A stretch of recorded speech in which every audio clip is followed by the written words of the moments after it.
Shoemaker TriState football here at Northmont High School with the head coach Tony Broering. And Tony and the Thunderbolts went 8-0 last year, had a great season, but we moved forward into 2021. And tell us about your team. And you lose a lot. You lose Marcus Allen, you lose Rod Moore, some great players, Cade Rice. But I mean, you gotta have a good feeling about being 8-0 in a new group of kids coming in and some confidence, don't you? Yeah, I think the kids build off that success and it catapults you into the off season.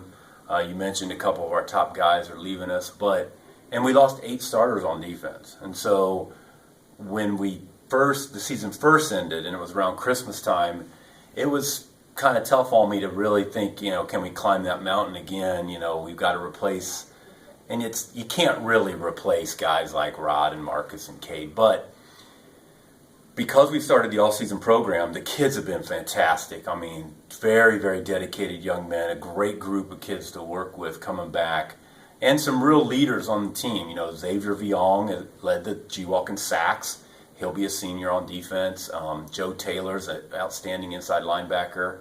And so we're counting on those guys to kind of lead the way for us. And offensively, we've got another big-time receiver. I mean, Todd Gregory is already getting some Division I offers. And Javion Brownlee, who's a 2023, he started as a freshman here. So we've got a lot of things to be hopeful for next year. And, take us back a little bit about last year, because there's got to be some teachable moments. You guys go 8-0. Springfield's getting ready to come here and play in the playoffs. COVID hits you guys. Your season's abruptly ended. You beat Springfield during the regular season. Now you've got this COVID thing to really... your kids, I'm sure they were down, and your staff was down. Yeah. Teachable moment from that point on for you and your staff. It was terrible. When it first happened that afternoon, I was very distraught. The players were very upset. We felt like we had put in a great plan to win the game that night. Like you mentioned, we had already beaten them, so we felt pretty confident that we could do it again. But what we talked to them about was there's going to be tougher things in life than that. Some people are losing their life to it, and a lot of my players had known someone who had had it, or that they'd had a relative who had suffered through it. So we talked a lot about that, being thankful and grateful for getting the season that we had. And like I told the boys, one of the last things I said to them was, guys, no matter what, no one ever beats you.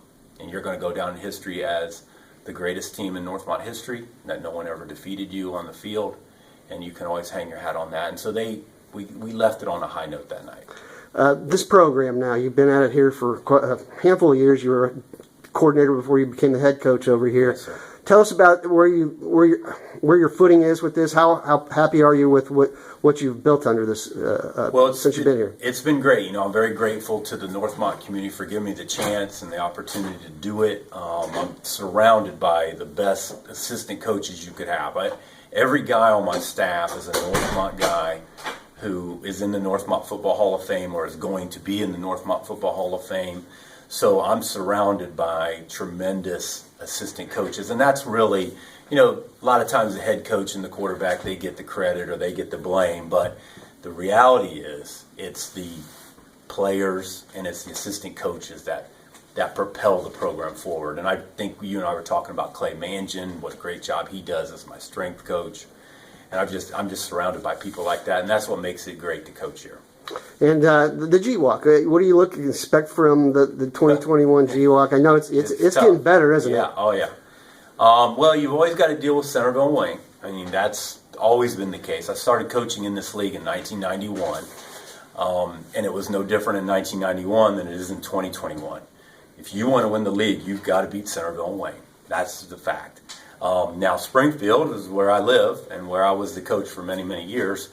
They have a tremendous program as well, and so you got to add them in there. And now, Lance is doing great things at Miamisburg. Nick Black is a good friend of mine, does great at Beaver Creek. So there's really no off week. I always tell people when they ask me about coaching the G-Walk, I said it's kind of like coaching in the Big Ten or in the SEC, where there's no game where you look and say, oh, well, that week we can work on this. No, every week it's like the Super Bowl. I mean, you've got to be ready every week.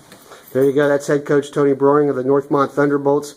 Expect big things out of them again in 2021 and 2022 moving forward. This program's under solid footing.